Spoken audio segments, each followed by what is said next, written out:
It's a pleasure to be with you guys, and I would like to thank the Saudi Heart Association for organizing this webinar meeting, which is titled as Optimizing TAVI Outcomes.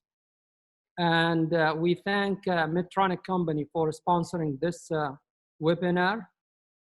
And we would like to, on your behalf of everybody here, to welcome our guest, Dr. Gilbert Tang from Mount Sinai, who is a surgical structural program. He's a surgeon doing intervention, especially structural heart disease. And our speakers, Dr. Sundus, Dr. Weil, and our great panelist, our surgeon, Dr. Ahmed Arifi, who's a part of TAVI program. Dr. Walid Al-Harbi will join us soon from university. Dr. Saleh Shlash from King Fahd Medical City, and Dr. Faisal Al-Goufi from Aramco, Eastern Province. And I think I'll start with a short presentation. You can see my presentation here. When we talk about TAVI during this pandemic, I mean, everybody is suffering from COVID, including Saudi Arabia, and our cases exceeded 160,000. And our critical patients now, more than 2,000, and we are having a little bit high death rate, about 40 cases per day. That's not a simple disease. And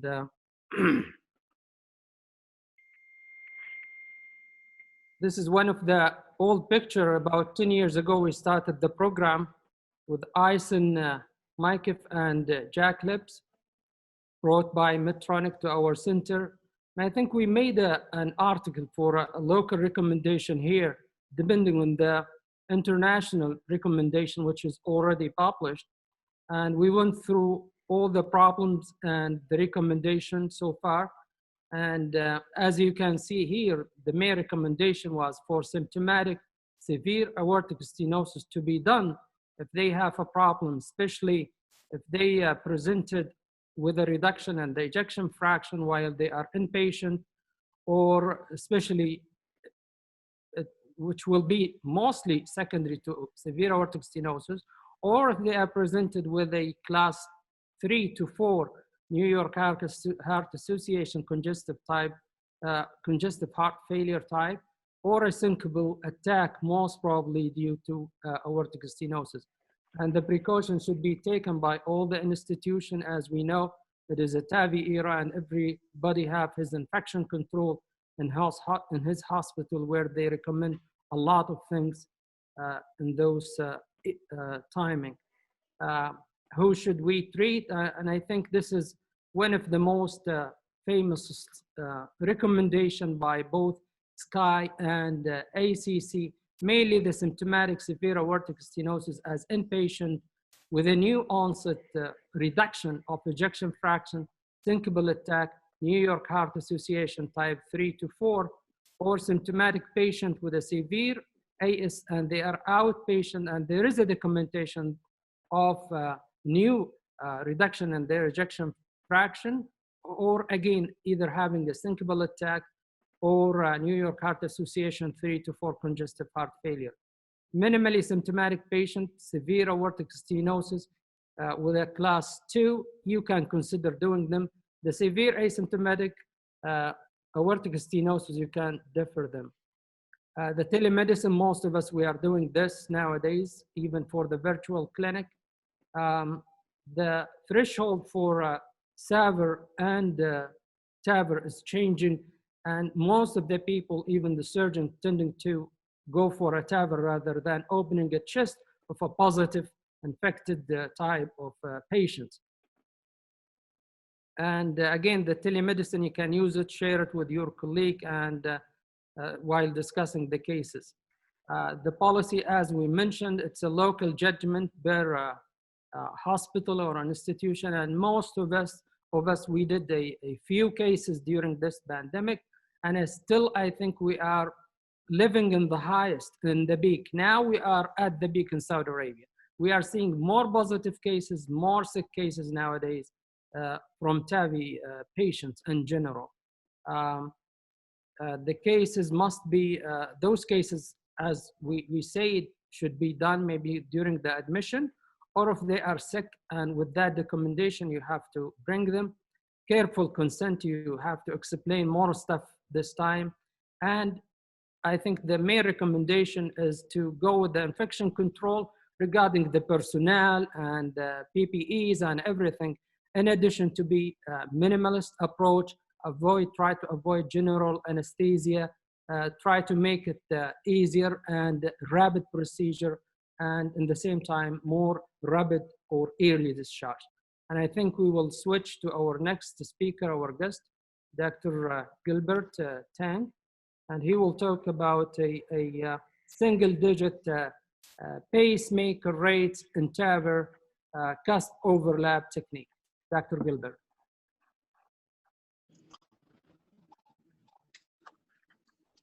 Thank you very much.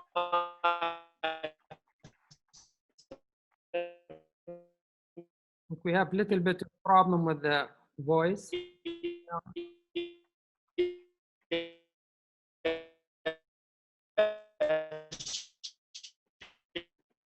Maybe you share the screen with you, and we're honored to be joining our.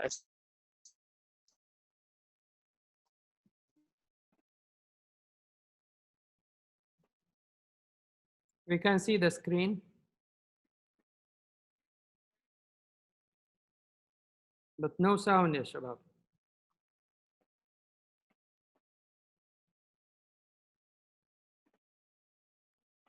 We don't have good sound.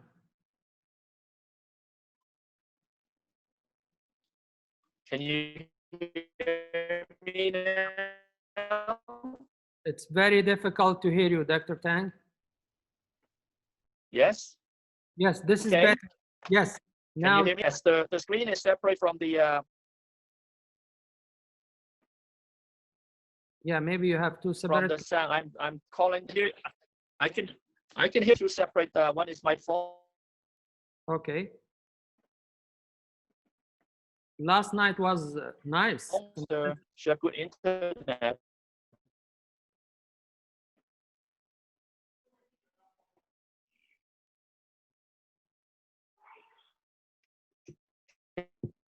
Maybe, do you need to reconnect again?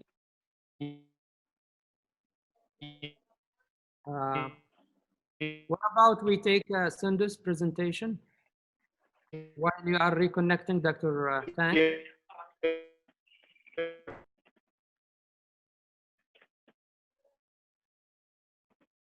Sundus. Is it better now? Yes, I can hear you. Is it better now? It's the same setup as yesterday. Yes, give us the setup yesterday. That's nice. Okay, all right, great. Thank you. Beautiful. So I will start now. Thank you very much for your time. Sorry for the technical difficulty. It's my honor to share with my colleagues in the Gulf area and with the Saudi Heart Association on some of my studies and techniques on Evolut valve implant. These are my disclosures, and I also mentioned we don't see the screen. Can we share the screen? Can you share? I share already. No, it doesn't show up.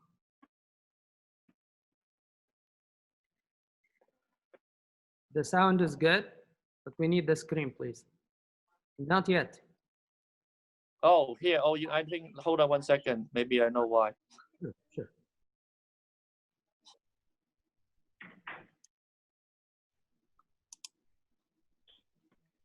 I'll share screen again. Can you see now? I see your name. Yes. Can you see? Yes.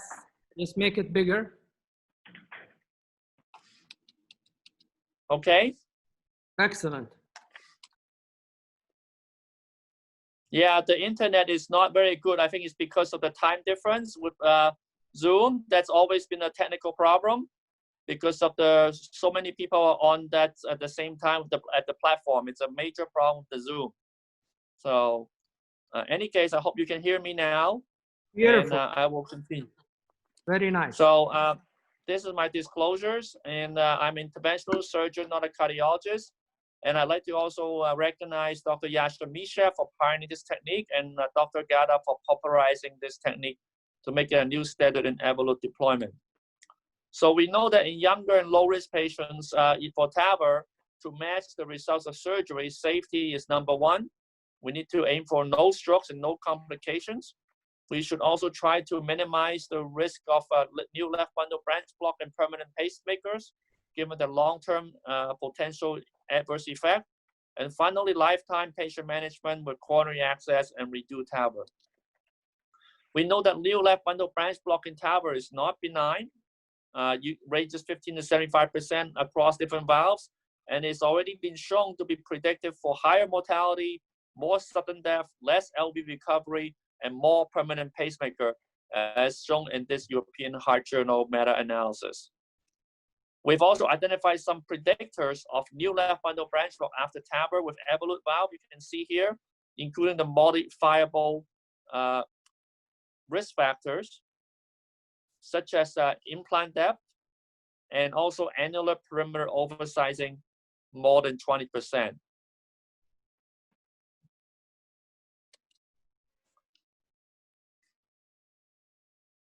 Permanent pacemaker after TAVR is not benign either. It ranges 5 to 40% across different valves. It may risk increased mortality and rehospitalization. We know that right bundle branch block is a big risk factor, but also membrane septal length, oversizing, and implant depth are also some of the factors we looked at in terms of predicting pacemaker risk after TAVR. So the factors affecting conduction disturbance after TAVR are non-modifiable factors. So these are things we cannot control, such as advanced age or right bundle branch block, or septal length and annular oversizing. But one thing we can all work on to modify our procedure is implant depth to reduce pacemaker rate and new left bundle branch block rate.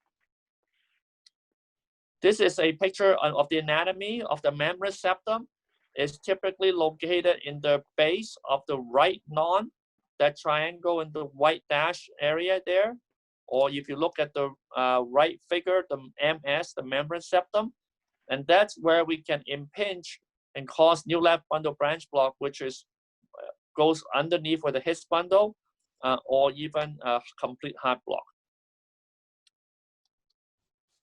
There are other papers that have talked about the risk of pacemaker, and this is one of them from recent JACC intervention looking at septal length. And you can see here between low, intermediate, and high risk.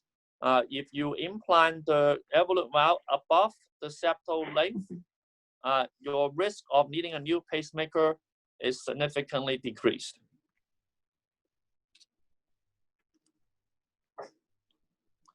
Here's how we measure septal length. It's a very simple method, as this is one of them. And what you do is you go on the coronal view of the CT scan, and you look at the base of the aortic valve. And you can see that it goes below the muscle area, and that's the length you measure, and these are 3 examples. The other thing we look at is the annular sizing chart on how much oversizing is needed for the Evolut valve. This is the sizing chart that we all use. But I want to give you a couple of examples.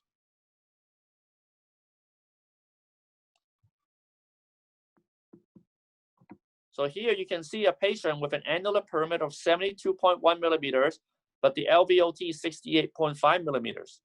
So if you look at the degree of oversizing, you can see it's 13.7% for 26 Evolut versus 26% for 29. And you can see here 19.7, 26 Evolut versus 32.8% for 29. So the question is, which valve should we use? I would say probably choose something of the I think we had a problem again with the sound. sample. With the sound.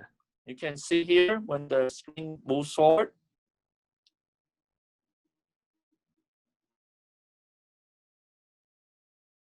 Dr. Gilbert, we cannot hear the sound well.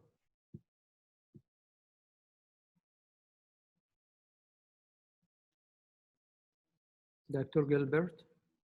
You hear me? It's very interrupted. Maybe it's the same, the net. You might need to repeat this slide. I think Zoom just crashed. Can you hear me? This is okay now. Yeah, there was a problem. So yeah, this is a problem with the Zoom. Right. It's not a good time sometimes. Hold on, I have to reshare the screen again. Yeah, the sound is better now. Yeah, no, the Zoom itself, it just crashed. So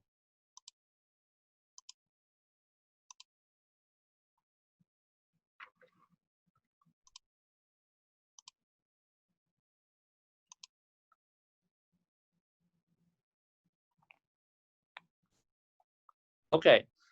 Yes. So this is the second example that you can see the annular perimeter is 82.1. The LVOT is slightly smaller. And so again, which valve would you choose? And again, I would say that if you have the appropriate anatomy, maybe a 29 Evolut will be better than a 34 Evolut to avoid conduction system because of the excessive oversize. So the target implant TAV, if you look at non-coronary cusp, this is what we look at for the Evolut valves and core valves. Back then, the recommended implant depth was 6 to 8 millimeters for core valve and 3 to 5 millimeters Evolut. But now, in current times, we would argue that higher the better, but you want to avoid a pop valve. So typically for Evolut now, we would suggest aiming for anywhere from 0 to 3 millimeters of the non to optimize the target implant depth. So this was a case example back in 2015. There were no Evoluts available, and only in the United States was Sapien XT or core valve. And you can see this is a very large dimensions with a trileaflet aortic stenosis with perimeter up to 98.6 millimeters. So this was not suitable at the time for the 29 Sapien XT. And even by core valve, it would be undersized with the 31 millimeter. And you can see this sizing chart that this would be outside range of the 31 core valve. So how do we implant an undersized TAVR valve in this situation at the time? Because there were no other options. We chose to use the aerial Cusp-Overlap view, and that's how the technique started. You can see we published a paper back in JACC Intervention 2018 on this technique. And at that time, the rationale for using this technique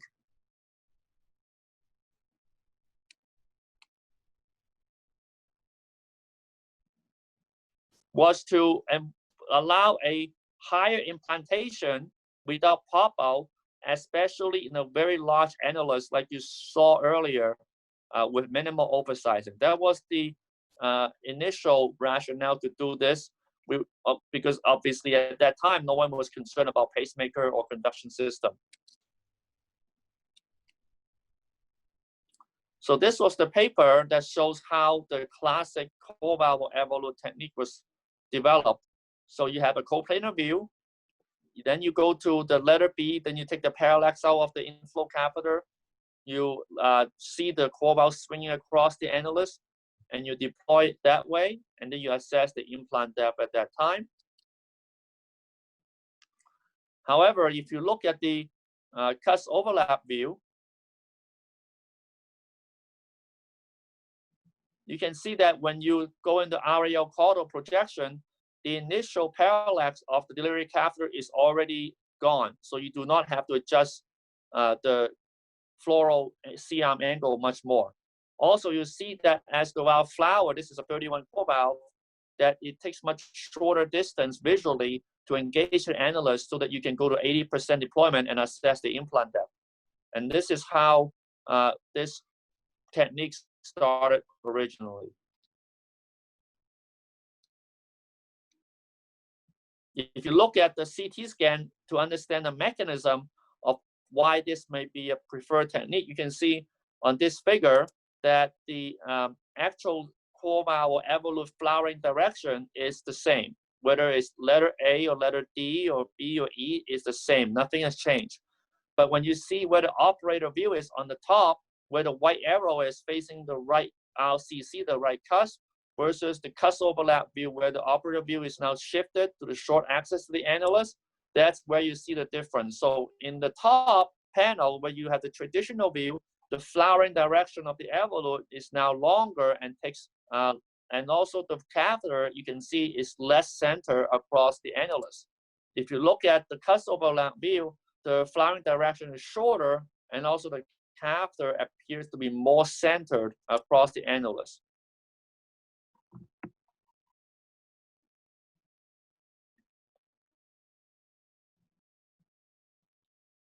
So the highlight of this technique is it has good anatomic reference for implant depth at the point of contact at non-corner cusp. It maintains the basal plane. It allows you to elongate the LVOT view so you can really see the membranous septums well. It already removes or reduces the capsule marker band parallax. It assists with the deep depth visualization on the non-right commissure as a membranous septum during the deployment. And of course, it provides a favorable angle even for horizontal aorta. Here's the data showing that of those patients, if you look at the Cusp-Overlap view in circles versus the triangle and the free cusp view, most of them in the Cusp-Overlap view is in the RAO caudal projection. You can see this is how it looks. If you do it without CT, this is a very simple technique. You do not need CT to actually get the angle. What I recommend is to place a pigtail or a J-wire at the base of the right cusp, or and then you have a pigtail or J-wire at the base of the left cusp. You can see the green and red dot, and then you just simply superimpose the two together. You see on the right side of the figure, and that's a Cusp-Overlap view. So this is very helpful in patients who cannot give a lot of IV contrast due to kidney disease. You can actually do this during the procedure without any pre-CT planning. And it's very simple because after that, you just put the pigtail back in the non-coronary cusp to start the deployment. So how I do this is, first you establish your CT. You can see here, this is a small LVOT, high risk of pop out. If you implant the valve very high, you can see the perimeter on the LVOT is 31% oversized versus the Annulus is only 17% oversized. This is a 26 evolute valve. And you can see here, this is a free cusp coplanar view on the left side.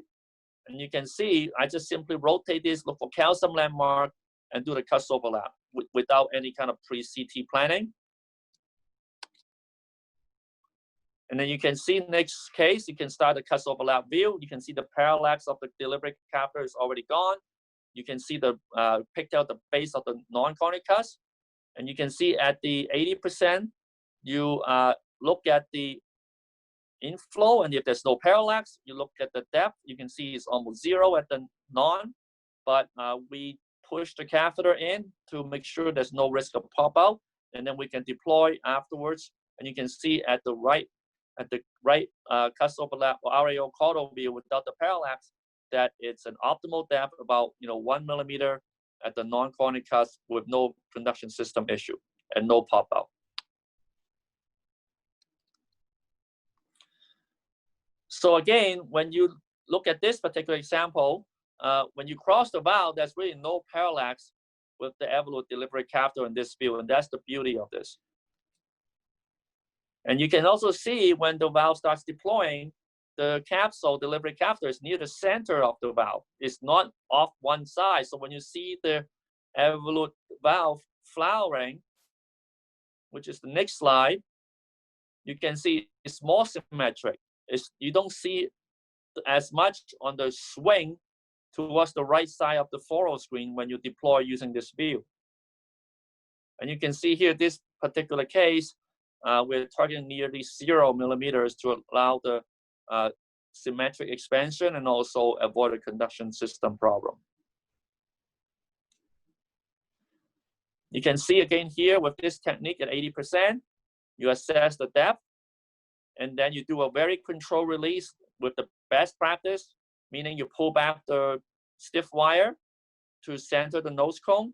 You apply a little bit of forward tension on the delivery catheter to avoid a risk of pop out.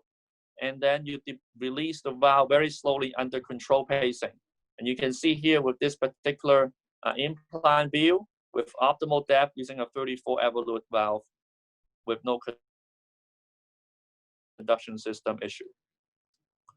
So Dr. Gada has popularized this technique to multiple parts of the world. Essentially, it's the same principle. What we would consider is to start a little bit higher, so let the delivery catheter and the valve come down to the annulus rather than interacting the membranous septum by starting too deep and pulling back. And then you can see here, you're trying to achieve an optimal implant depth, as I mentioned, between 0 to 3 millimeters, depends on what the septal length is. If the septal length is longer, you have a little bit more margin of error, but you can see the valve can start approaching the annulus as you start to flower. And here you go. You can see here that you start control pacing early so that you minimize the PVCs and you maintain the optimal depth up to 80%. And then at 80%, you assess your implant depth at multiple. So on the left side, you see is the Cusp-Overlap view. On the right side, you see is more like LAO view. So you make sure you don't miss the left side of the valve, of the annulus. You confirm that there's no issue with coronary obstruction, no severe PVL. And then once you are happy with the implant depth, then you can choose to deploy the valve and release. And when you release the valve, you have to do very slowly. As I mentioned, you pull back the stiff wire. You can see here, center the nose cone. You relieve the tension of the system. You advance the system a little bit to avoid the risk of pop out. And then you pace in a relatively fast fashion between 120, sometimes 150. And if there's a lot of extra beats, you may want to even go 180 so that you avoid any kind of significant movement of the valve upon release. Now, if you have to recapture, you can just do a partial recapture. You can see this one is a little bit on a deeper side, so you can certainly recapture partially under rapid pacing, and then you can pull back the delivery catheter a little bit higher, and then you can redeploy again. You can see here to optimize your implant depth.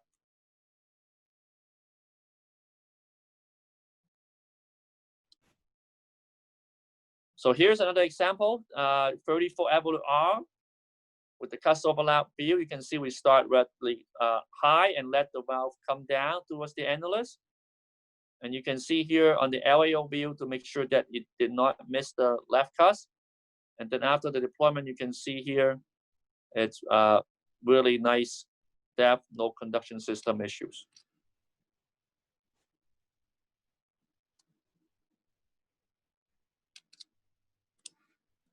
This is a second case.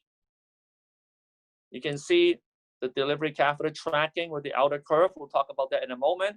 You can see the head marker and the Cusp-Overlap will typically faces you as the operator. We'll talk about the significance of that in the next talk. And you can see in the Cusp-Overlap view, this case, unfortunately, Pigtail couldn't be in a non-cusp, but you can see that there was landmark on the calcium. And again, you look at the LAO view. Typically, that's what we do before we release the valve.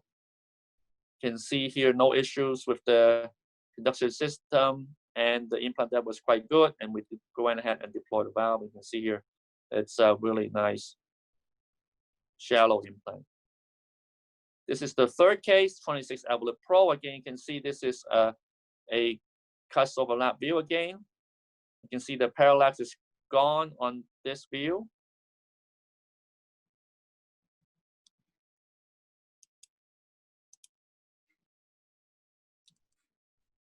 Here, because we were not happy with the implant depth, we actually go back and recapture and reposition a little bit higher, as you see here. And then we proceeded to deploy the valve and release. And you can see the depth is really optimal, good seal, very minimal PVL and echo. In case number 4 here, again, if you cannot achieve the right Cusp-Overlap view because of the angle is too steep, or it's not feasible because of radiation exposure, you can try the other Cusp-Overlap with the LAO view. Is a little bit different. You basically overlap the right and the non-cusp. So this view is usually very useful if you worry about left main obstruction, because it faces the left main very well with the left cusp. You can deploy in a similar manner. In this case, the head marker will be in the outer curve typically, and you can see the C-tab in the inner curve, and we'll talk about that in a moment in the next presentation, but you can see it's very nice depth of implantation. So the goal is to implant as high as possible in the non-coronary cusp using this technique. There's been over 800 track cases now globally done, and over 250 in Latin America. Pacemaker rate reported so far has been less than 5%, and still be adopted in the optimized Pro study in the United States. So what about the surgical valve? So valve-in-valve TAVR. Really have to minimize the parallax of the Evolut delivery catheter and the surgical valve. And really, in this case, any fluoroscopic view will be fine. It can be RAO or LAO Cusp-Overlap view. Sometimes it's very useful to use the LAO Cusp-Overlap view at 80% deployment. So here's some examples here. You can see here, these views are provided to optimize the parallax with the capsule versus the surgical valve. And you can see, depending on the particular case, you would implant the valve at different angles. So in summary, the RAO Cusp-Overlap view really simplifies the Evolut TAVR implantation to optimize the visualization of true implant depth to avoid a swing effect, and enables the higher implant without device pop-out while minimizing conduction system disturbance procedure. Well, thank you very much for your attention. Thank you very much, Dr. Tang. We will move to the next speaker, Dr. Sundus.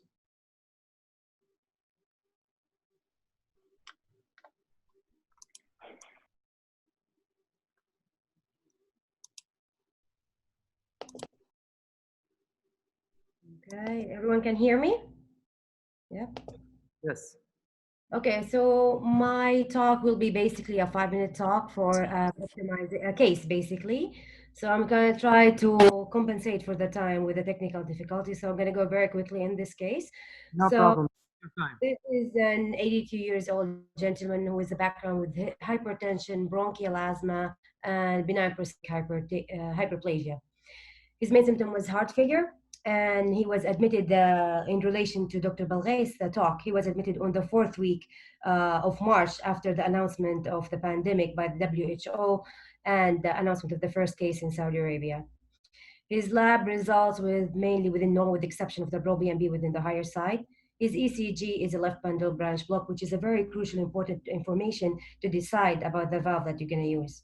His echo showing a 40% ejection fraction and moderate aortic regurg with severe aortic stenosis with the area of 0.8 and a mean gradient of 43 with a higher PA pressure. His coronary showed no significant obstructive lesions, and his medication was basically anti-failure medication in addition to his BPH and bronchial asthma. So my talk is going to be, or my case is mainly complementary to Dr. Tang's, as he mentioned that you have to look at the parameters of the annulus itself and also the LVOT, and also the diameters and the mean of it. So which comes in handy, because if you look at the parameter, you will guess that we will go with the 34, especially with the background when you look at the sinuses of valsalva diameters and height, which all goes with 34. Add to it that the coronary ostium height within a safe margin. But as we go in the case, we will see the decision was a bit altered based on what we've seen here. I apologize, this is an inverted picture, but you can see there's a significant calcification and almost a fusion of the raphe in the left coronary cusp and the non-coronary cusp, making it almost like a functional bicuspid. His periphery was within normal numbers and good accessibility, but it showed another challenge of his tortuosity and some dilatation, which also may cast some challenges when you want to do the overlap or more optimization of the positioning. This is the coplanar view, which is mainly caudal. So this is a still image. You can see how significant the calcification was there. And this is the first image that it was taken, and you can see, like the coplanar view, there is significant calcification and some degree of AR. And we were trying to get many views as much as possible, trying to get the best view for implantation. The operator decided in this case to go with balloon sizing to decide the valve, because he was like torn between, with the background of the LBB, if he put a 34, that he might lead to pacemaker implantation. So this is a 20 by 40 balloon, and after it's fully inflated, the injection been done, there's some leak, but based on this, the decision was made to take 29 Pro Evolut. Keep in mind also another factors that we have to look at this, and if it's going to impact the left main or not. So this is after the inflation, to make sure there's no problem happening. And this is what Dr. Tang just talked about a few couples of minutes ago, about making the hat on the outer curvature. And this is a slow release as much as possible. And the aim was, when you look at this, it wasn't a favorable depth. And we recaptured and we pulled again, still there's not favorable depth.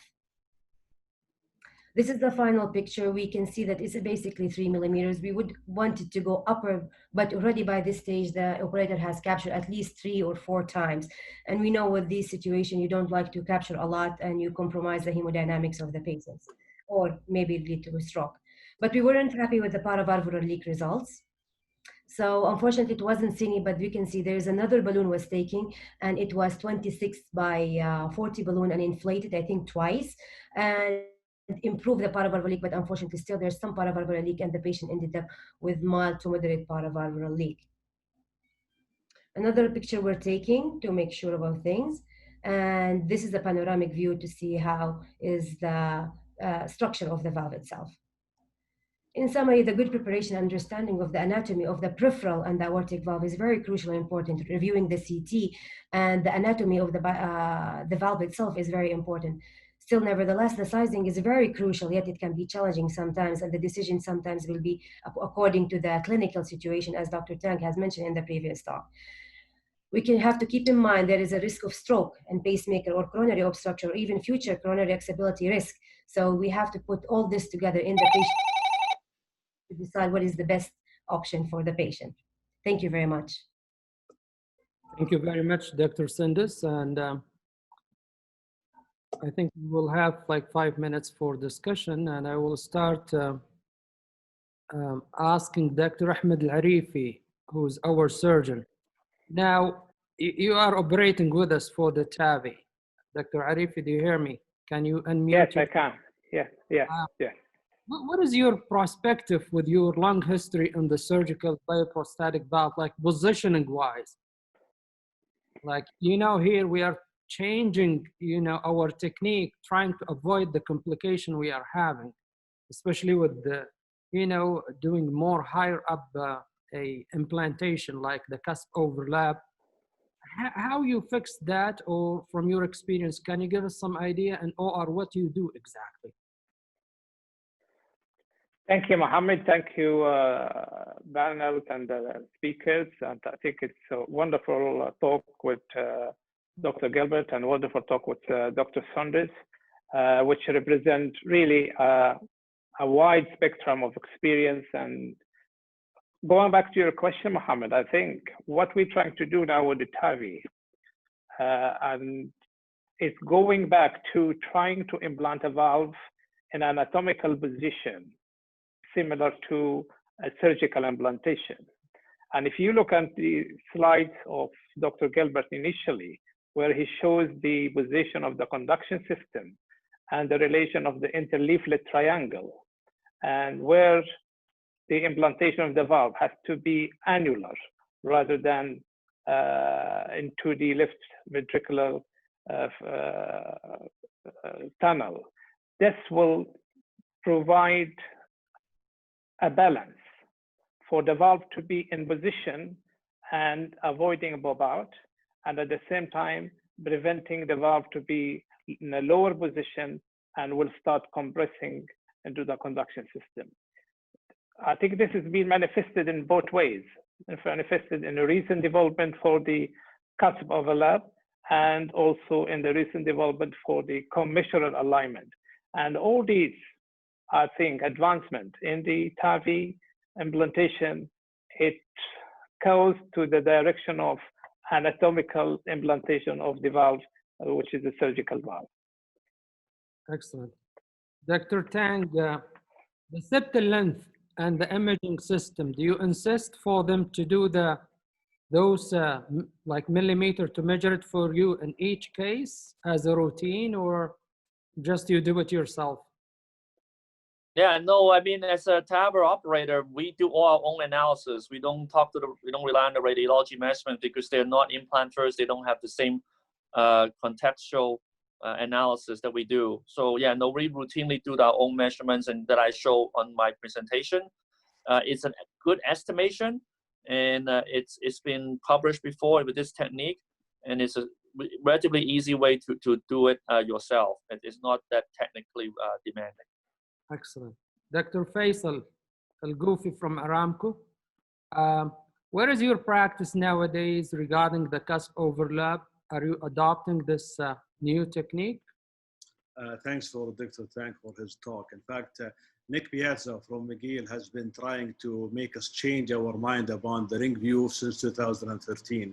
He also tried to force us to use the double S curve, but we thought about it as being a bit complicated. But now with the double, I would say the Cusp-Overlap view, over the last 3 years, we have been asking for it in our CT analysis. Clearly, we are trying to shoot for a lower pacemaker rate, and this is one of the techniques that clearly has reduced the number from a double digit to a single digit in Hamilcara series from Philadelphia. And I'm hoping that, again, in the future with more undersizing, specifically to the LVR throat tract, we will achieve a single digit for a self-expanding valve. Thank you. Saleh, do you hear me? Dr. Saleh, are you with us? Yes, yes. Thanks all Dr. Tang and Dr. Sundus Samarkandi for the wealth of information presented to case Sundus.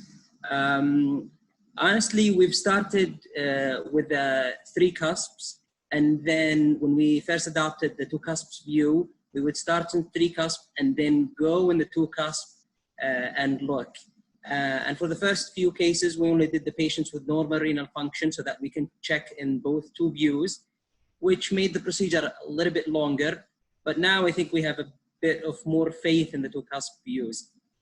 For the people that have renal dysfunction where we don't want to use a lot of contrast, we still stick to the classic old method.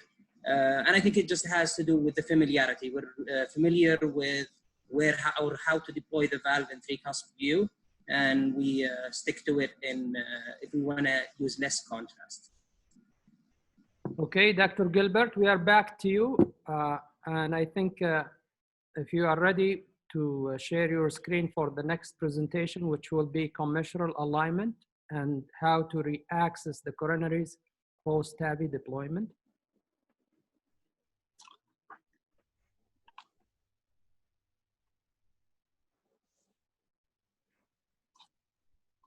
Great. Well, thanks very much again. My pleasure to talk about another technique that we've developed to facilitate coronary access after TAVR and called commissural alignment. These are my disclosures again.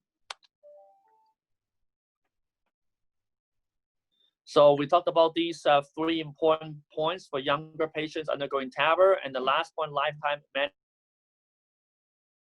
is even more so because of these patients will likely have coronary disease that require intervention or even valve intervention because of valve failure.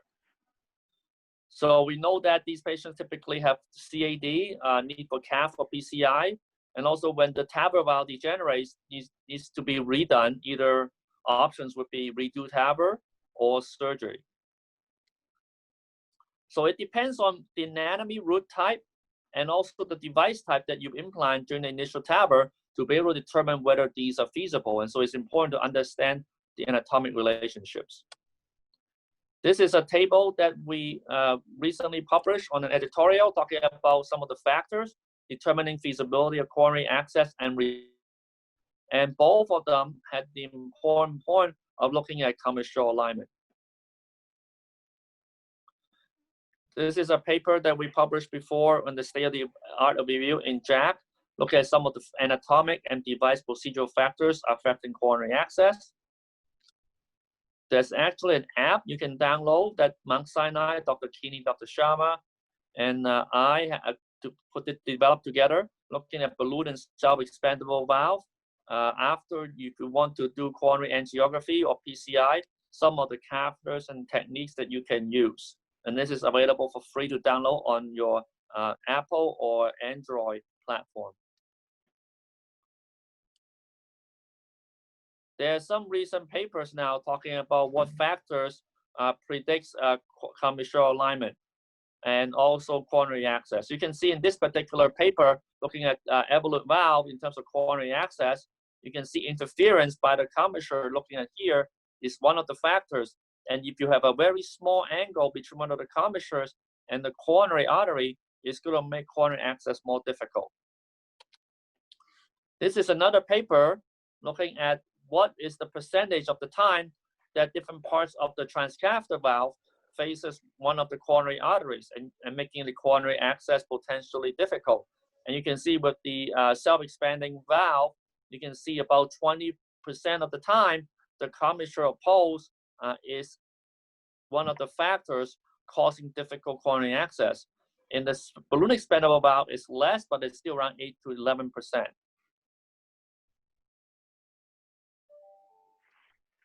So what about redo TAVR? Well, TAVR is different from TAV-in-SAV. After surgery, you don't have any native leaflets left behind, and you can do commissural alignment 100% of the time because we actually sew the valve in directly. And so TAV-in-SAV or valve-in-valve is feasible. But after the TAVR, different devices have different frame and leaflet profiles. And there's no commissural alignment. So we don't know if it's going to be feasible all the time in everyone. This is a very recent paper just published in JACC showing the incidence of redo TAVR after initial TAVR. You can see the rate is very low, less than 1%, and the risk of coronary obstruction is also very low. However, this is a very selective group of patients because those patients who are not eligible would likely have gone for surgery and not be captured in this data. We have looked at balloon expandable valve and looked at the feasibility of redo TAVR, 2 studies, our studies and another group from MedStar in Washington, D.C. And it shows that 13 to 20% of patients may not be feasible for redo TAVR because of the anatomy of the aortic root. So you can see here in this left picture, if you look at the red circles, if the valve of the SAPIEN 3 valve frame goes above into the sinotubular junction, and there's very little room between that and the coronary orifice, in this case the left main, it's going to be very difficult to do TAVR again because the leaflets of the SAPIEN 3 valve would have pinned, become a cylinder, and would obstruct the root. Even in the case of valve-in-valve surgical valves, if you have high risk of coronary obstruction, you can attempt basilica, like in this case here, in this figure. But if you have a commissural pulse facing that split leaflet you can see here, it will still potentially obstruct the coronary despite basilica. So we feel that commissural alignment may matter in future coronary and aortic valve interventions after TAVR. This was the first paper that talked about the commissural overlap with the in circ intervention. And what we found was that in 70 cases with post-CT, that over half of them had a severe overlap with a commissure with one or both coronaries. So we felt that what makes coronary access and redo TAVR easier may be actually commissure alignment, like what we do in surgery. And we surgeons do it all the time, every time, to avoid coronary obstruction. And because there's no commissure post facing a coronary orifice, it makes access easier. There might be some impact on long-term durability. We don't know that yet, but it's possible. And leaflet splitting, like basilica, may not be feasible on a commissure post to avoid coronary obstruction if you want to consider redo TAVR. So this is the first paper we looked at Evolut valve in terms of commissure alignment. We basically were performed these cases with the recommended deployment technique. We put the flush port at 12 o'clock and we inserted the femoral artery. And then subsequently, we expand the study to a larger number of valves, the aligned TAVR study, looking at SAPIEN 3, Evolut, and accurate neo valves. And in this particular study, we try to see if we can improve commissure alignment with the Evolut valve, the SAPIEN 3 valve, or the accurate valve. So the study design was 828 patients. Over half of them were SAPIEN 3s, a quarter of them were Evolut, and 100 accurate neo. And with SAPIEN 3, we crimped one of the commissures at 3, 6, 9, or 12 o'clock relative to the command system by keeping the Edwards local facing up. And then with 107 out of 245 Evolut cases, we had the flush port facing the 3 o'clock instead of 12 o'clock. And we try to aim the head marker at the outer curve at the descending aorta before we cross aortic arch, so that we can track the head marker at the outer curve during deployment to put the CTAP into the inner curve. At the accurate neo, we had one of the 3 commissures orientation track on Fluoro before and after deployment. So how do we determine commissure alignment is we actually use a brand new technique that we developed without post-CT angio, and we actually had some cases that we validate using this, the post-CT angio in terms of how this technique works. Essentially what we do is we start with the coplanar view you see here, and then at the end of the case, we take the cine of the valve, whether it's Evolut, SAPIEN 3, or accurate, in the same coplanar angle to see where the CTAP is at the end of the case. And then we superimpose this orientation onto the pre-CT Freemancio you can see here on the right side by overlaying the Evolut frame with the CTAP located at the appropriate location based on what we see on Fluoro. So what we found using this technique is with SAPIEN 3, essentially is a random phenomenon. There's no particular crimp orientation that gives you a better alignment. With Evolut, it's a little bit different. Evolut has the spine and the delivery system, and you can see in this case, the CTAP represents one of the commissures of the valve. So you can actually see where the commissure is at the deployment. Also, the head marker, you can see here, has a very dense marker band. You can see on the left side, that looks like the outer curve, the center front and inner curve. One way to see the center front is the band is quite dark facing you rather than lighter. I'll show you in a moment. And why is this important is because you can see the head marker is located roughly 90 degrees to the CTAP where the valve is mounted. And this relationship is mathematically constant. And so when you see this head marker in the outer curve, the CTAP will have to be more in the center or the inner curve after the valve is released. So this is how we look at the initial deployment. You can see majority of the cases is the outer curve. Some cases in the center front. This is done mostly in the standard view, not the Cusp-Overlap view. You can see there's some at the inner curve, and then some at the center back. You can see again, the center back, the head marker is a little bit lighter than if it's in front facing you. So majority of the time is in the center front or the outer curve. Now, where do these CTAPs end up? You can see here, majority of the time, 63% is at the inner curve, 18% in the center front facing you, 17% is outer curve, but it's a reverse C configuration. So it's behind because it's a reverse C, and you can see here, Very rarely is at the center back in a reverse C configuration.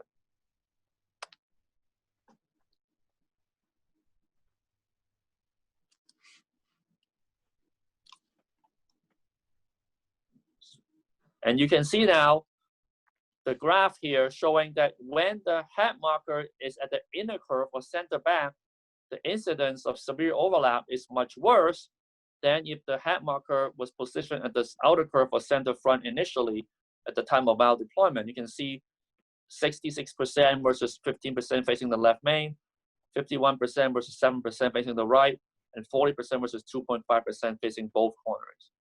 And this has implication on coronary access because we know that you have a commissural pace facing the coronary, it's going to be harder.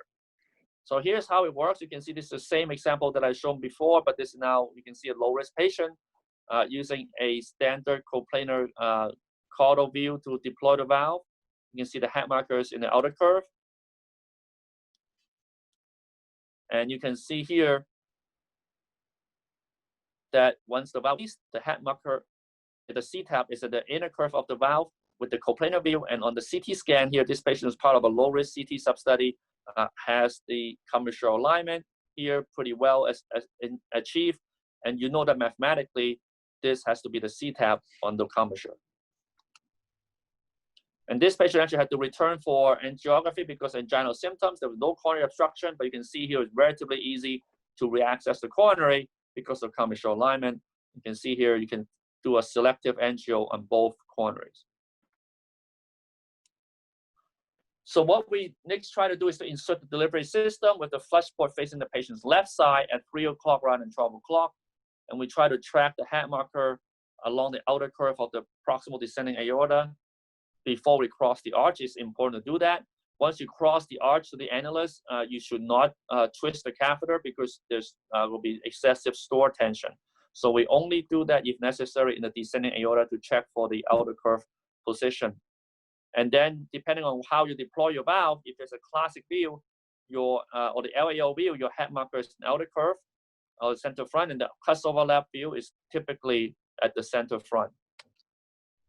So what we try to do is to align the C-TAV to the inner curve of the root to achieve commissural alignment and facilitate coronary access. Where is this flush port on the delivery catheter? Well, it's right here where the orange circle is, the gray handle, and you insert the delivery catheter with this flush port facing away from you at 3 o'clock. And again, I want to remind the audience, the reason why we do that is the relationship with the spine, but also the head marker and the C-TAV location being 90 degrees from each other, so that you can try to get the C-TAV to the inner curve at the time of deployment and release. So you can see, let me pause here. You can see on this figure, let me play this again because there was a delay in the transmission. So you can see on this side, on the left side of the figure, that the head marker is an outer curve of the descending aorta in the LAO view. And when it tracks across the arch, it stays in that relationship such that the head marker will be in the outer curve by the time you deploy the valve. And if you use Cusp-Overlap, it will be facing you directly. And once you do that, you'll be able to get the C-TAV more to the inner curve on release at the coplanar view and achieve, at least try to achieve commissural alignment. So we've done that in over 100 cases now, almost 200 cases now, actually. This is a little bit dated. This is from the paper. But you can see here the number of times we have to force rotate the delivery catheter and the descending aorta is very low. It's less than 5%. What it achieved is that it increased the percentage of the head marker at the outer curve of center front substantially to over 90%, and reduces the severe overlap of the commissure with the coronary from the left one of both coronary down to 24%, the left main from 31 to 18%, the right coronary from 20 to 11%, and both coronaries to less than 10%. This is not a perfect technique. Remember, this delivery catheter and this delivery system is not meant to achieve commissural alignment. We were trying to do is essentially to try to improve it. It does not guarantee to have commissural alignment. So here's another case. I'm going to freeze that for a minute to show you. You can see here, this is again tracking the head marker to the outer curve, and you can see this is the Cusp-Overlap view. The head marker will be facing you directly with a very dark marker band. This case as shown before, you can see here after you release the valve, the head marker you see here is in the inner curve, which it should be given the mathematical relationship. And you can see here, depending on which way you look, the C-TAV will be in the inner curve at the pre-cusp view.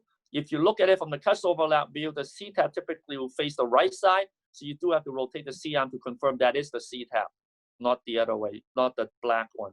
And you can see on the pre-CT overlay, using the co-registration technique, you can see the commissural alignment very well. Here's another example. This is a head marker, again, facing yourself, as you, with a Cusp-Overlap view. We reposition this valve higher, as we shown in the previous case presentation. You can see now the free cusp view, the C-TAV is the inner curve. The Cusp-Overlap is almost disappearing. You can see it on the right side, and you can see here is pretty good commissural alignment. Finally, this case we talked about earlier with the non-right Cusp-Overlap view in the low-risk patient. So if you look at it, the C-TAV is also in the inner curve because the head marker was in the outer curve at the time of deployment, which you saw earlier, and has good commissural alignment as well. So the take-home message is commissural alignment makes pulmonary access after Evolut TAVR easier and may even facilitate redo TAVR. We don't have data on that, but certainly it may be make it more possible. Inserting the delivery catheter with flush port away from the operator at 3 o'clock enables the head marker to get to the outer curve or center front over 90% of the time. And when the head marker is in this position, when you deploy the Evolut valve, it would allow you to optimize commissural alignment. Thanks very much for your attention. Thank you very much, Dr. Tang. It was very nice demonstration for commissural alignment. We will move to our colleague from Jeddah, Dr. Wael Kashkari. He will present his case, which will be the last case presentation. Where's the slides? Screen تحت في النص. Share screen. Yes.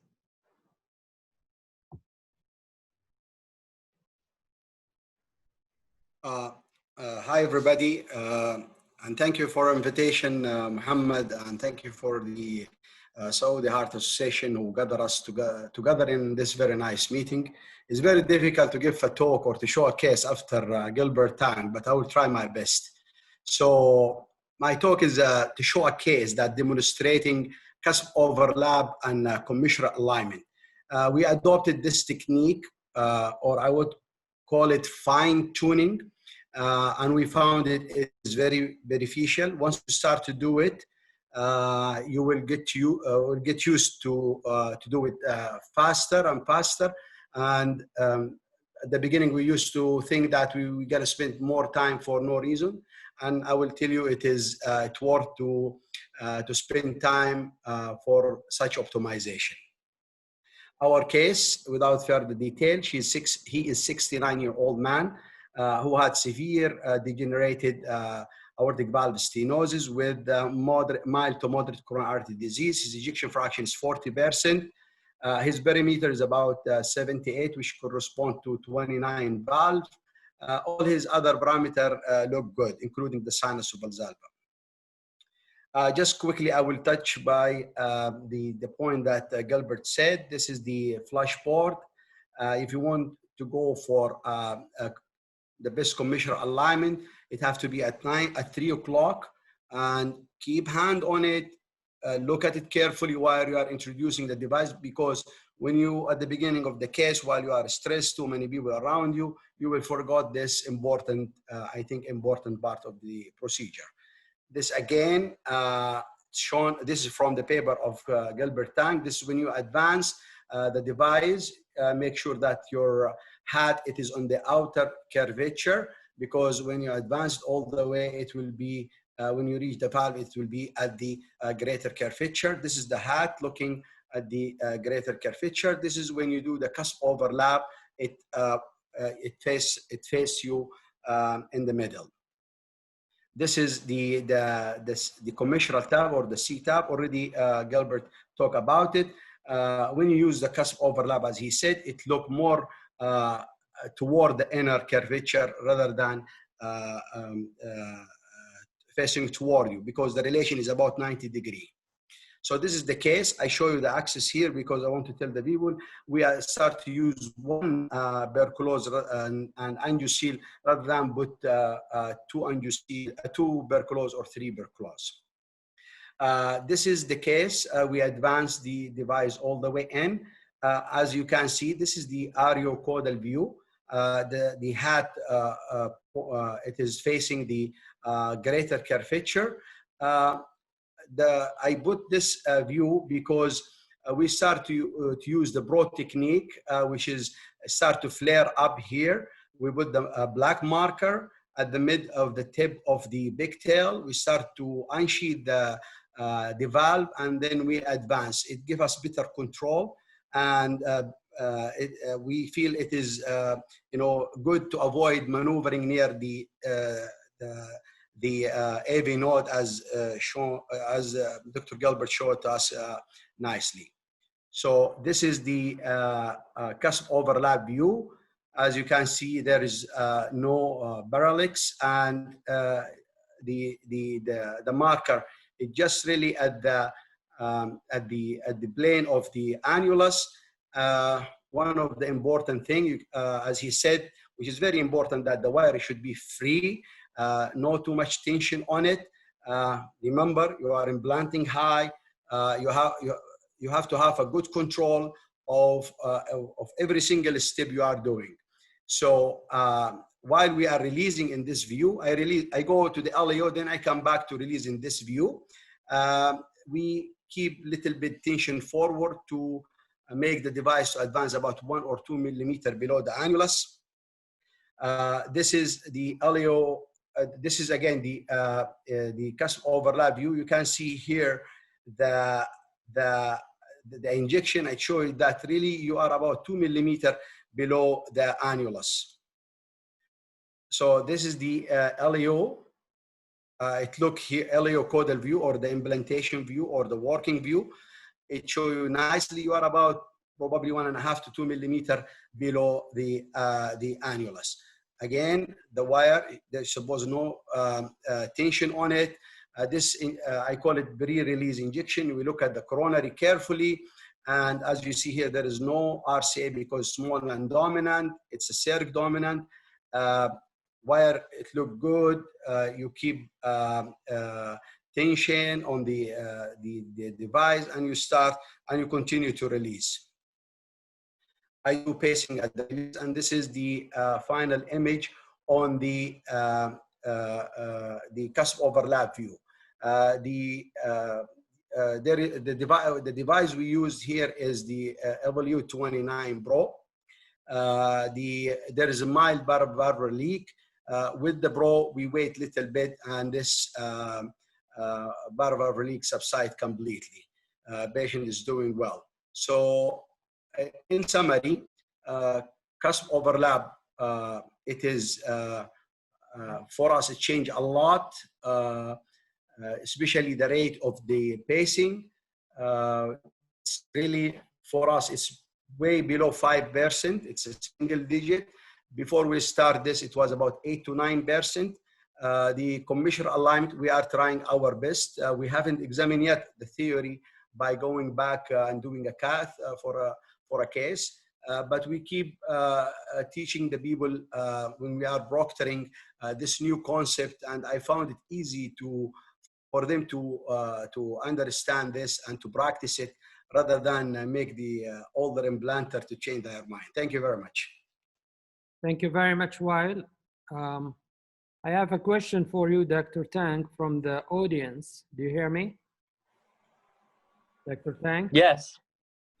They are asking in your series of Cusp-Overlap, what is the percentage of pop up or pop out of the valve, and what is the percentage of significant paravalvular leak, VVL? Yeah, sure. The paravalvular leak is not related to the Cusp-Overlap technique. It's related to implant depth and the degree of calcification, as you know, the anatomy, and whether you choose to post-dilate or not. In terms of pop-out, we have not experienced popped out, but you have to remember the pop-out is related to technique of how to release the valve and how to remove the delivery system. So that's why after we implant to 80%, before we release the valve, we go to a more LAO view to make sure the left cusp is engaged with the against the annulus. And also we check for the non-cusp also engaged and has not inadvertently come up during the deployment. We teach fellows how to deploy this valve, so we have to be very careful about the risk of pop-out, and that's what we teach. One thing we have learned to actually also do is that if the valve has sufficient calcium, is at the 80% point, if you're concerned about pop-out, let's say you're very high at 0 or maybe 1 millimeter, is to advance and push the delivery catheter forward to try to get the delivery catheter to the outer curve. And what happens is you'll sometimes see that the device actually goes a little bit deeper on the non-cusp. You can go from 0 to maybe 1 millimeter. And if you see that on fluoroscopy, then you're confident that you will not have a pop-out, and you just have your first operator apply forward tension to maintain that. Of course, you pull the wire back, you release the wire tension, and you release the valve at a rapid pacing around 150 beats per second to avoid any kind of extra PVCs. And usually the valve will stay in place in the optimal implant position. So again, these are some of the tricks that we've learned over time of how to avoid a pop-out is to have the first operator push the delivery catheter forward gently to see if the device will go a little bit deeper on the non-side. And if you're not comfortable, safety is always number one, as I said before. So you just recapture and reposition a millimeter or so deeper, so that at least you have a good result. Sure. Dr. Walid Al-Harbi is with us, who's the director of the cath lab at University Hospital. Dr. Walid, do you have any comment? Thank you very much. Great talk, Dr. Gilbert, Dr. Sundus, and Dr. Wao. I just have one comment and one short question. Comment about you commented about durability of the transcatheter heart valve when using the commissure alignment. I believe it's true, especially in an elliptical annulus that has really a lot of stress on the leaflets. And I believe it's going to affect the durability on long term if we follow this technique regularly. And my question about the Cusp-Overlap, we usually face challenges on those who are obese or really pretty horizontal aorta that it's challenging. We try to overlap. So what troubleshooting strategy you have, Dr. Tang, to overcome these challenges? Yeah, those are great questions. So yes, there are some limitations with this technique. So one is the extreme RAO caudal view.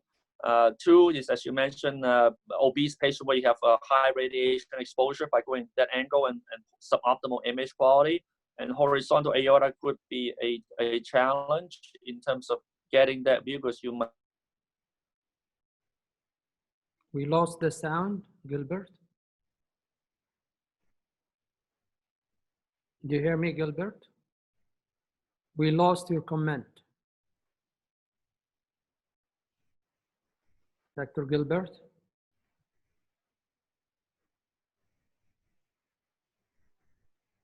Faisal, you still with us? Yes, I actually have, I was about to ask a question, but now I have to move to my comment.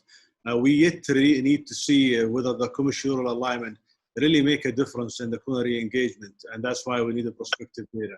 So all what we are doing right now is adding another step to a procedure that is smooth, and I think putting the flush port at 3 o'clock is easy thing for the operator. But we do not want to see is if you have a difficult iliac anatomy, difficult tortuous aorta, to try to twist the valve while you are in the annulus, which store a lot of tension. That part, again, I think we have to warn operator about. Easy thing to put the flush board, but if it line up in the commissura and when you are crossing the valve, that will be reasonable. But if you're going to do a lot of manipulation with ascending aortic tortuosity or iliac tortuosity, then that might I would say make the case difficult, and at that time I will forego the commissura alignment, because as far as now we really do not have any strong data about whether this can improve the coronary access in valve in general, because we also have seen it in a shorter valve like the Edward valve. In his publication already there is at least 8% difficulty with the coronary access related to the skirt length and where do you deploy the valve. The second comment, as we improving in our pacemaker where we implanting higher, unfortunately, we're gonna bring the skirt of the valve, all valves, a bit higher, and that will also impede our ability to engage the coronary.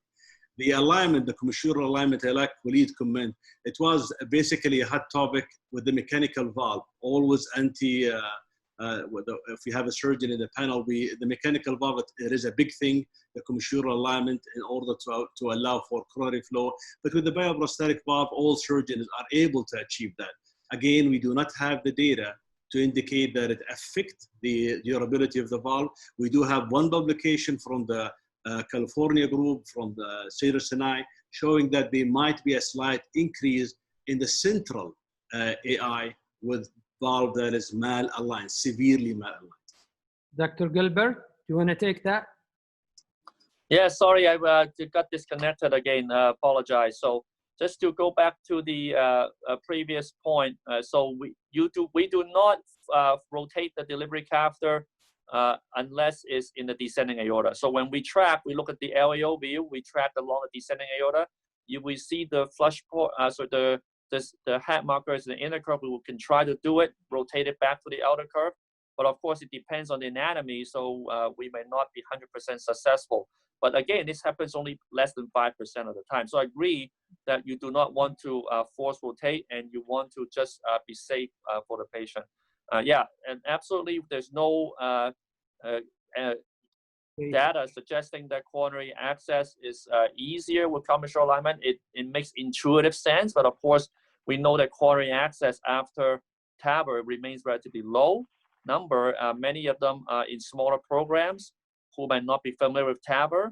So I think this is just perhaps a way to let them know that they can try the standard catheters rather than not knowing what they are doing at the time of an emergency like a STEMI. I have a question for you. You know, with the new technique of valve and valve, especially TAV-in-SAV, and our colleague in the state, they are now the leader in the basilica, procedure to facilitate more, in the future engagement. What is your advice, and what are the real indications? Yeah, so we don't do basilica unless there's an imminent threat to the coronary obstruction, and of course the patient has to be a non-surgical candidate, because surgery certainly would be safer in patients who are surgical candidates. So we have to make sure the patient is truly not a surgical candidate for us to perform a basilica technique. Again, it depends on where the coronary is. If the coronary is in the center of between the two commissural posts, it's relatively easy to do. But if it's offside, and this is common in patients necessarily by bicuspid aortic valve, it is very difficult to try to do the basilica when it's closer to a commissural post. And because the scallop is in a C shape, when you're getting closer to the commissure, you don't have a lot of leaflet to split versus the base of the leaflet of a surgical valve. So again, I think that is very important to consider. And finally, when I'm shown in the presentation, even if you split the leaflet, if you have commissural misalignment, if you have a commissural post facing that particular area that you split, you will still have a risk of coronary obstruction, because now you have insufficient flow that you want to keep with the purpose of the basilica. So I think those are the things that needs to be paid attention to is the basilica procedure itself may facilitate coronary flow, but you still need to align the transcatheter valve properly to be able to avoid the coronary obstruction. And we know that anecdotally that even with basilica, coronary obstruction can still happen with the valve-in-valve. We have a question from Yemen for you about your experience with the bicuspid valve TAVI in young people. Do you have any series, any cases? Yeah, so bicuspid in young patients, certainly if they're surgical candidates, should be done.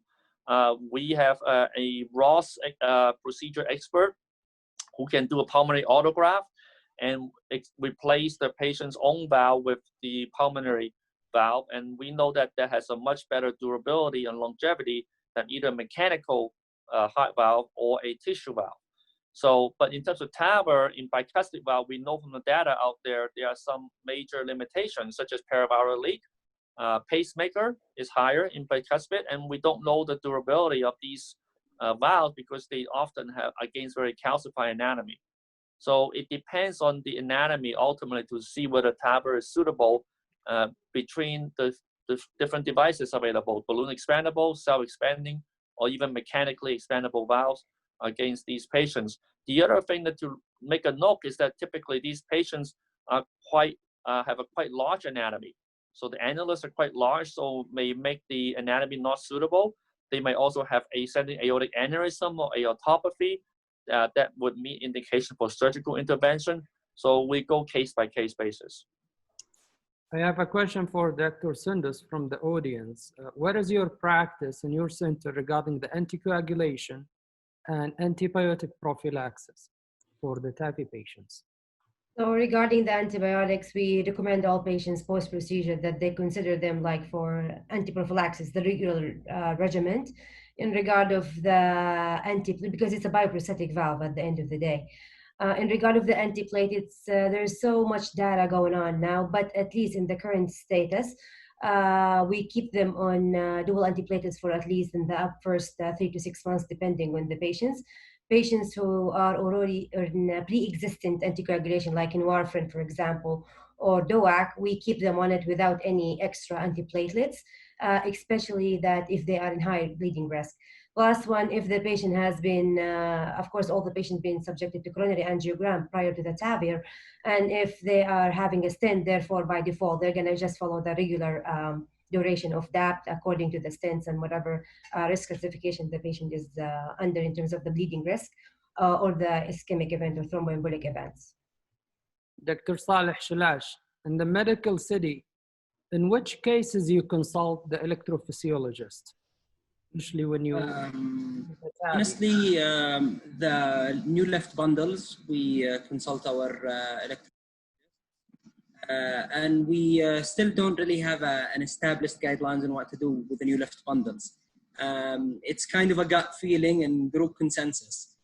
We definitely tend to leave the pacemaker overnight, the people who develop new left bundle. And that's the easy decision. The tough decision is tomorrow morning when we come in and the left bundle is still there. And we really do it case by case. Sometimes it's obvious the PR interval is super long, the patient is elderly, we don't want to take risks, so we implant a pacemaker. Other cases, it's really gray, and that's when we really get to involve our electrophysiologists. Dr. Weil, regarding the retrieval of or recapturing of the core valve, Evolut, for example, the recommendation from the company is 3 times. Have you ever exceeded that? What is your experience? Like 4, 5?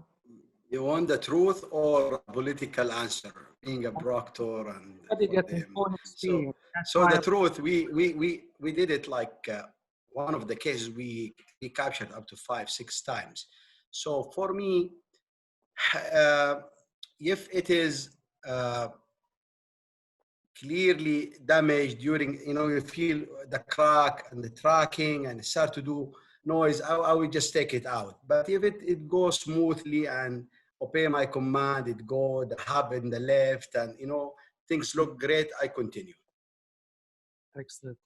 Dr. Arif, you are still with us? Yes, yes.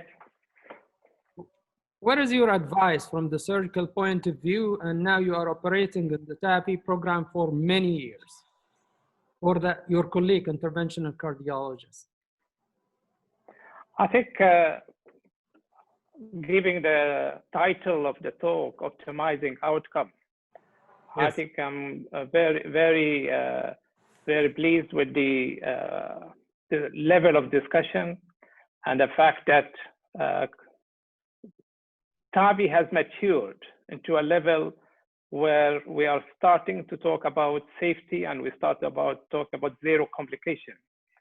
And I think the maturity of our team, where better selection of patients and involvement of both interventional surgeon and interventional cardiologist, operative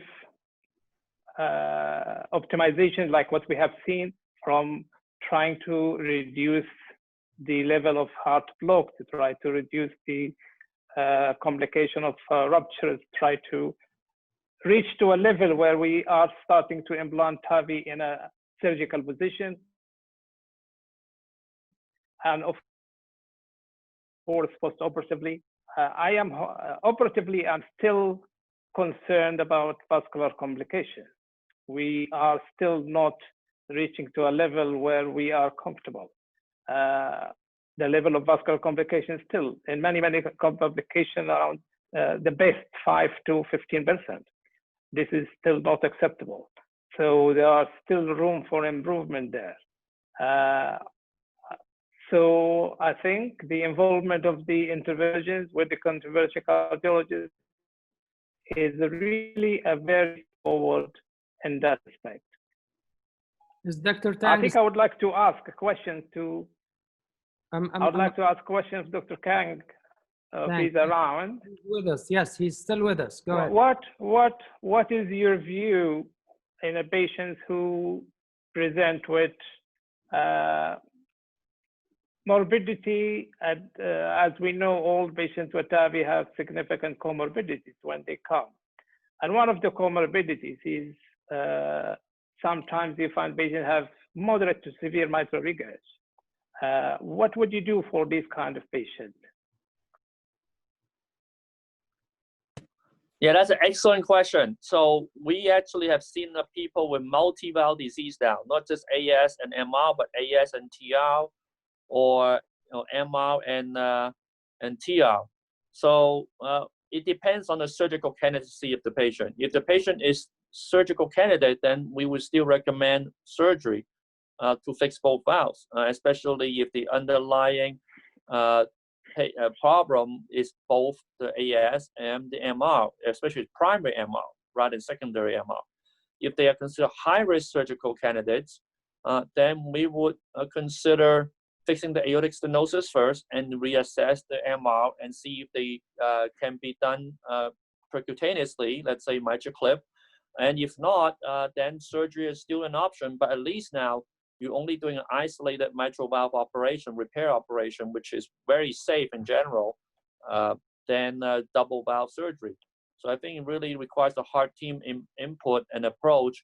And sometimes now that we have transcatheter options, stage interventions may be a reasonable option in some of these patients. Guys, I think another area of gray area, if you allow me, is the patient dialysis and atrial fibrillation. It's being considered as a very poor prognostic factor. Do you still offer TAVI for this group of patients? Dialysis, yes, unless they are really futile, and they would, in that case, would do a balloon valvuloplasty as palliation. Especially young people with dialysis, I think it's mostly the quality of life argument. We also have seen patients on dialysis are waiting for renal transplant. So until we fix the aortic stenosis, they cannot be on the renal transplant list or be considered for renal transplant. So in those cases, we would. So those cases, we would go case by case basis, but dialysis is not an exclusion for TAVR. In atrial fibrillation, they would have to see what their needs are in terms of AFib ablation or correction or rate control to manage that. Guys, I would like to thank everybody, to thank Saudi Heart Association, to thank Medtronic, and to thank the audience. This is one of the largest webinar we did so far. Almost 2,000 people attending and listening to you guys. Thank you very much for the speakers, panelists, and our guest from Mount Sinai, Dr. Gilbert Tang. Thank you, everybody. Thank you, Mohammed. Thank you. Thank you very much. Thank you. Thank you, Dr. Pleasure. Thank you.